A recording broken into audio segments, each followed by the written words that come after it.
Bonjour tout le monde, j'espère que vous allez bien. Très belle fête de la Pentecôte à toutes et à tous. Très belle descente de l'Esprit Saint à vous tous, que l'Esprit de Dieu vous accompagne en ce week-end de Pentecôte, que l'Esprit de Dieu vous accorde euh, tous ses dons. Alors, pour refaire juste une phrase, l'Esprit Saint est littéralement l'Esprit de Dieu. En fait, quand vous voyez l'Esprit Saint, vous pouvez le voir de deux façons. Soit vous voyez l'Esprit Saint en forme de boule de feu, de flamme. Sur la statue de Saint Jude, on représente une flamme au-dessus de sa tête, c'est l'Esprit Saint. Ou une colombe blanche. Vous savez, quand le pape Jean-Paul II a été, je dirais pas attaqué, mais que une colombe blanche est venue sur lui, ça veut dire que l'Esprit Saint était là, l'Esprit de Dieu littéralement.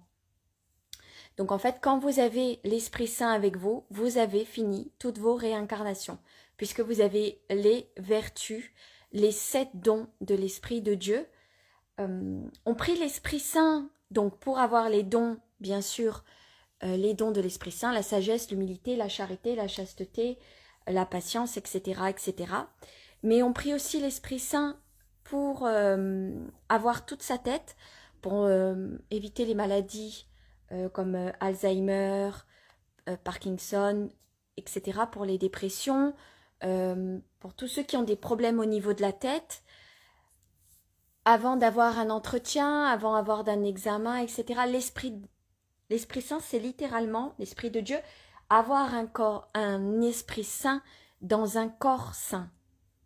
Donc deux manifestations, boule de feu ou la colombe blanche.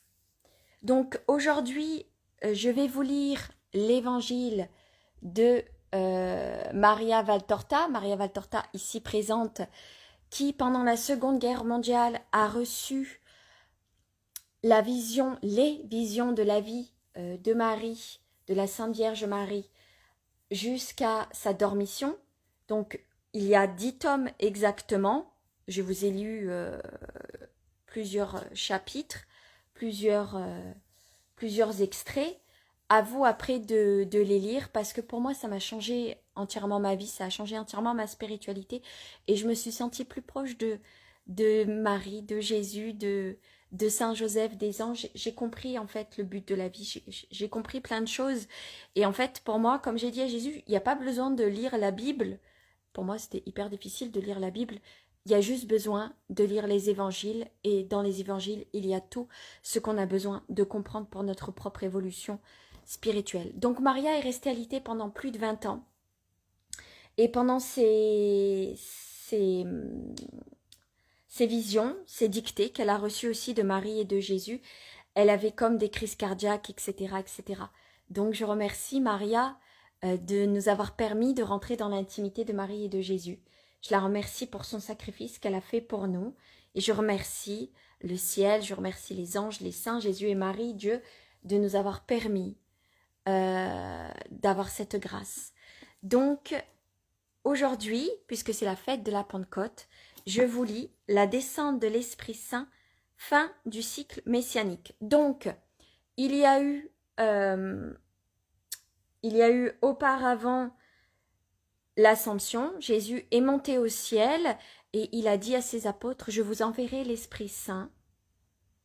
Je vous enverrai l'Esprit Saint, ce qui vous permettra d'avoir les dons de l'Esprit Saint. Ils purent parler plusieurs langues, etc. Et donc Jésus a soufflé sur ses apôtres et il a dit que l'Esprit Saint soit avec vous. Donc je vous lis l'extrait. La descente de l'Esprit Saint, fin du cycle messianique. Vision du 27 avril 1947. Aucune voix ne résonne dans la maison du Cénacle. Aucun bruit ne s'étend. Il n'y a pas de disciples présents. Du moins, rien ne me permet de dire que des personnes sont rassemblées dans les autres pièces. Je relève seulement la présence et les voix des 12 et de Marie, la très sainte, rassemblées dans la salle de la scène. La pièce semble plus grande, car le mobilier disposé différemment laisse libre tout le milieu de la pièce, ainsi que deux des murs. Contre le troisième, on a poussé la grande table de la scène entre eux, et les murs ainsi qu'aux deux côtés les plus étroits de la table, on y a mis les lits-sièges qui ont servi à la scène, et le tabouret utilisé par Jésus pour le lavement des pieds. Pourtant, ces lits ne sont pas placés perpendiculairement à la table, comme pour la scène, mais parallèlement, de façon que les apôtres puissent rester assis sans les occuper tous, en laissant pourtant un siège, le seul, mis verticalement, par rapport à la table, tout entier, pour la Vierge bénie. Au milieu de la table, à la place qu'occupait Jésus, à la scène, il n'y a pas de nappe ni de vaisselle sur la table. Des crédences sont vides, les murs dépouillés de leurs ornements. Si le lampadaire brûle au centre, seule la flamme principale est allumée. L'autre cercle de petites lampes, qui sert de corolle à ce bizarre lampadaire, est éteint. Les fenêtres sont fermées et bloquées par une lourde barre de fer qui les traverse, mais un rayon de soleil s'infiltre hardiment par un petit trou et descend comme une aiguille, longue et fine, jusqu'au pavé, où il dessine une tache lumineuse. La Vierge est assise, seule, sur son siège. À ses côtés, sur des lits se trouvent Pierre et Jean, Pierre à droite et Jean à gauche. Matthias, le nouvel apôtre, est entre Jacques, fils d'Alphée, et Jude. Il y a un large et bas coffre de bois, sombre devant la Vierge. Il est fermé. Marie est vêtue de bleu foncé. Elle a sur ses cheveux son voile blanc et par-dessus un pan de son manteau. Les autres sont tous tête nue. La mère lit lentement à haute voix, mais à cause du peu de lumière qui arrive jusque-là, je crois plutôt qu'elle répète de mémoire les paroles écrites sur le rouleau qu'elle tient déplié. Les autres la suivent en silence, en méditant. De temps à autre, ils répondent, s'il y a lieu. Marie a le visage transfiguré par un sourire extatique. Qui sait ce qu'elle voit? Qu'est-ce qui peut être capable d'illuminer ses yeux comme deux claires étoiles et de rougir ses joues d'ivoire, comme si une flamme rosée se réfléchissait sur elle? Elle est vraiment la rose mystique. En parlant de rose, Marie a demandé qu'on lui offre une rose. Alors à vous de choisir si vous avez envie d'offrir une rose à la Vierge Marie. Je passe le message. Marie a demandé une rose. Et n'oubliez pas le lys blanc pour Saint-Antoine vendredi. Les apôtres se penchent en avant en se tenant un peu de biais pour voir son visage pendant qu'elle sourit, si doucement et qu'elle lit. Sa voix semble être un cantique angélique. Pierre en est tellement ému que deux grosses larmes coulent de ses yeux et dans un sillon de rides taillé de chaque côté du nez. Elles descendent et se perdent dans le buisson de sa barbe grisonnante. Mais Jean reflète son sourire virginal et s'enflamme d'amour comme elle, pendant qu'il suit du regard ce que lit la Vierge sur le rouleau. Et quand il lui présente un nouveau rouleau, il la regarde et lui sourit. La lecture est finie. La voix de Marie s'éteint, ainsi que le bruissement des parchemins, déroulés et enroulés. Marie se recueille en une oraison secrète, en joignant les mains sur sa poitrine et en appuyant la tête contre le coffre. Les apôtres l'imitent. Soudain, un grondement très puissant et harmonieux qui rappelle le vent et la harpe, le chant d'un homme et le son d'un orgue parfait, résonne à l'improviste dans le silence du matin. Il se rapproche, toujours plus harmonieux et plus puissant, et emplit la terre de ses vibrations. Il les propage et les imprime à la maison, au mur, au mobilier. La flamme du lampadaire, jusque-là immobile, dans la paix de la pièce close, palpite, comme si elle était la proie du vent, et les chaînettes de la lampe tintent en vibrant sous l'onde du son surnaturel qui les frappe. Terrifiés, les apôtres lèvent la tête ce bruit intense et mélodieux, qui possède toutes les notes les plus belles que Dieu ait données au ciel et à la terre, se fait de plus en plus proche. Certains se lèvent, prêts à s'enfuir, d'autres se pelottent sur le sol en se couvrant la tête de leurs mains et de leurs manteaux, ou se battent la coulpe pour demander pardon au Seigneur.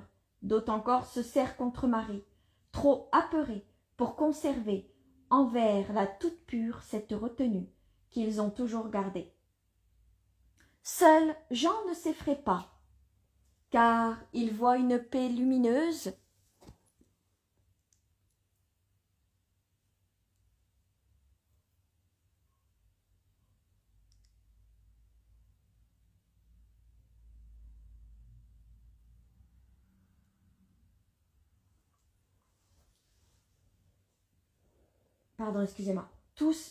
Seul Jean ne s'effraie pas, car il voit une paix lumineuse, de joie s'accentuer sur le visage de Marie, qui lève la tête en souriant à une apparition connue d'elle seule.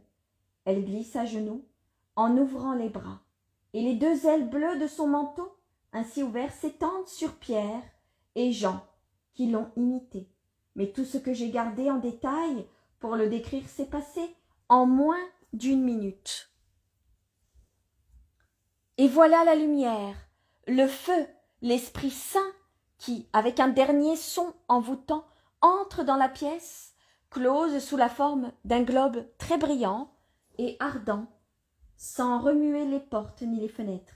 Il plane un instant à environ 3 palmes au-dessus de la tête de Marie, maintenant découverte, car à la vue du feu paraclet, la Vierge a levé les bras comme pour l'invoquer, et a rejeté la tête en arrière en poussant un cri de joie avec un sourire d'amour sans bornes. Et après cet instant, où tout le feu de l'Esprit Saint, tout l'amour est rassemblé au-dessus de son épouse, le globe très saint se partage en 13 flammes mélodieuses et étincelantes, d'une lumière qu'aucune comparaison terrestre ne saurait décrire, et descend baiser le front de chaque apôtre. Mais la flamme qui descend sur Marie est différente. Au lieu de venir lui baiser le front, elle forme un cercle qui entoure et ceint comme un diadème sa tête virginale, en couronnant comme reine la fille, la mère, l'épouse de Dieu, la Vierge incorruptible. La toute belle, l'éternelle aimée de l'éternel enfant que rien ne saurait avilir, celle que la douleur avait vieillie, mais qui est ressuscitée dans la joie de la résurrection, partageant avec son Fils un accroissement de beauté et de fraîcheur, et de la chair du regard, de la vitalité, comme par anticipation de la beauté de son corps glorieux, monté au ciel pour devenir la fleur du paradis. L'Esprit Saint fait briller ses flammes autour de la tête de l'aimé. Quelle parole peut-il lui dire? Mystère. Le visage béni de Marie est transfiguré par une joie surnaturelle et s'illumine de sourires des séraphins, pendant que des larmes bienheureuses sont autant de diamants qui descendent le long des joues de la femme bénie, frappée comme elles le sont par la lumière du Saint-Esprit. Le feu reste ainsi quelque temps, puis il se dissipe en souvenir de la descente. Il plane un parfum qu'aucune fleur terrestre ne peut dégager, le parfum du paradis. Les apôtres reviennent à eux. Marie reste en extase. Elle croise seulement les bras sur sa poitrine, ferme les yeux, baisse la tête, insensible à tout. Elle poursuit son dialogue intime avec Dieu. Personne n'ose la troubler. Jean dit en la désignant: « Elle est l'autel, et c'est sur sa gloire que s'est posée la gloire du Seigneur. » Oui, ne troublons pas sa joie. Nous allons prêcher le Seigneur afin que soient connues ses œuvres et ses paroles parmi les peuples, propose Pierre avec une surnaturelle impulsivité. Allons, allons, l'Esprit de Dieu brûle en moi, s'exclame Jacques, fils d'Alphée, et il nous invite à agir, tous. Allons évangéliser les gens. Ils sortent comme s'ils étaient poussés ou attirés par un vent ou par une force irrésistible. Et la vision se termine, une dictée arrive, Jésus prend la parole et dit: Ici prend fin l'œuvre que mon amour pour vous a dictée, et que vous avez reçue grâce à l'amour qu'une créature a eu pour moi et pour vous. Elle se termine en ce jour de la commémoration de Sainte Zita de Luc. Alors, il y a une petite astérix. Sainte Zita est vierge de Luc du XIIIe siècle, domestique et patronne des domestiques, et très vénérée à Luc, qui en est célébré le 27 avril. Cet humble domestique qui servit son Seigneur dans la charité, dans cette église de Luc, où j'ai fait venir de la région lointaine mon petit Jean, pour qu'il me serve dans la charité, et avec le même amour que sainte Zita, pour tous les malheureux. Zita donnait son pain aux pauvres, en se souvenant que je suis en chacun d'eux, et que bienheureux seront à mes côtés ceux qui auront donné du pain à manger, et de l'eau à boire à ceux qui ont faim et soif. Maria Jean, Maria Valtorta, donc celle qui a écrit ces évangiles. Jean, c'est le petit nom qu'elle a donné à Maria. Il l'appelle petit Jean. Maria Jean a donné mes paroles à ceux qui s'affaiblissent, dans l'ignorance, la tiédeur ou le doute, en matière de foi, en se rappelant les paroles de la sagesse, selon lesquelles ceux qui s'efforcent de faire connaître Dieu brilleront comme les étoiles dans l'éternité et glorifieront leur amour en le faisant connaître et aimer de beaucoup. Elle s'achève aussi en ce jour où l'Église élève sur les autels ce pur lys des chants, qu'était Maria Teresa Goretti, dont la tige fut brisée, alors que la corolle était encore en bouton. Et brisée par qui sinon par Satan? Maria Teresa Goretti, plus connue sous le nom de Maria Goretti, est martyre de la pureté. Elle fut béatifiée le 27 avril 1947 et canonisée en 1950. Et brisée par qui, sinon par Satan, envieux de cette pureté, qui resplendit avec plus d'éclat que son ancien aspect angélique. Elle fut brisée parce que ce siècle d'infamie où l'on méprise même l'honneur de la femme en crachant la bave des reptiles pour nier le pouvoir de Dieu, de fournir une demeure inviolée à son Verbe, qui s'est incarné par l'opération de l'Esprit Saint pour sauver ceux qui croient en lui. Maria Jean aussi est victime de la haine, qui refuse que l'on célèbre mes merveilles par l'œuvre, cette arme puissante capable de lui arracher bien des proies. Mais Maria Jean sait aussi comment Maria Teresa, que le martyr, quelques noms et quelques aspects qu'il est une clé pour ouvrir sans retard le royaume des cieux à eux qui le subissent pour continuer ma passion. L'œuvre est terminée, et avec sa fin, avec la descente de l'Esprit Saint, se conclut le cycle messianique que ma sagesse a éclairé. Depuis son aube, la conception immaculée de Marie, jusqu'à son couchant, la descente de l'Esprit Saint, tout le cycle messianique est l'œuvre de l'Esprit d'amour, pour qui sait bien voir. Il est donc juste de la commencer par le mystère de l'Immaculée Conception, de l'épouse de l'amour, et le conclure par le sceau du feu de Paraclet sur l'Église du Christ. Les œuvres manifestes de Dieu, de l'amour de Dieu, prennent fin avec la Pentecôte.